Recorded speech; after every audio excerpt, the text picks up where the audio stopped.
'Kantara' chapter 1 movie అయితే October 2 Dasara కానుకకైతే movie అయితే release కాబోతుంది. ఎందుకంటే ఈ మూవీలో అయితే మన రిషబ్ శెట్టి అయితే ఈ డూబ్ లేకుండా అయితే చేశాడంట. పెద్ద పెద్ద యాక్షన్ సీన్స్ అయితే డూబ్ లేకుండా అయితే రిషబ్ శెట్టి గారైతే చేశారంట భయ్యా. ఎందుకంటే చెప్పాలంటే డూబ్ లేకుండా పెద్ద యాక్షన్ సీన్స్ చేసేయడం అంటే రిషబ్ శెట్టికే దక్కింది భయ్యా. ఎందుకంటే ఈ మూవీ గురించి అయితే చాలామంది అయితే అభిమానులు అయితే వెయిట్ చేస్తున్నారు.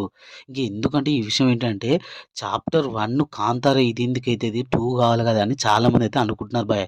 ఎందుకంటే ఆ కాంతారకు ఈ కాంతార చాప్టర్ 1కైతే మూవీకి సంబంధం ఉండదు భయ్యా. ఈ మూవీ కాంతార చాప్టర్ 1 మళ్ళా నెక్స్ట్ చాప్టర్ 2 అయితే రాబోతున్నట్టయితే మనకు తెలిసిపోతుంది. ఎందుకంటే ఈ మూవీకి, ఆ మూవీకి సంబంధం ఉన్నట్టయితే ఉండది. ఈ మూవీ అంతకు మించి అయితే ఉండబోతుంది. ఈ చాప్టర్ 1 మూవీ అయితే కన్ఫర్మ్‌గా చెప్పాలంటే మన రిషబ్ శెట్టి అయితే భారీ యాక్షన్ సన్నివేశాలు కూడా డూబ్ లేకుండా అయితే చేశాడంట ఈ మూవీలో అయితే. ఎలా ఉండబోతుందంటే అక్టోబర్ 2 ఈ మూవీని అయితే చూడొద్దాం భయ్యా. ఎందుకంటే ఈ మూవీలో అయితే మంచి మంచి ట్విస్ట్‌లతో పాటైతే అంతకు మించి అయితే ఉండబోతుందట ఈ మూవీ. ఇంకా ఈ వీడియోని అసలు సబ్స్క్రైబ్ చేసి లైక్ కొట్టండి భయ్యా. మీకు అప్డేట్ ఇస్తూనే ఉంటా ప్రతి మూవీసు.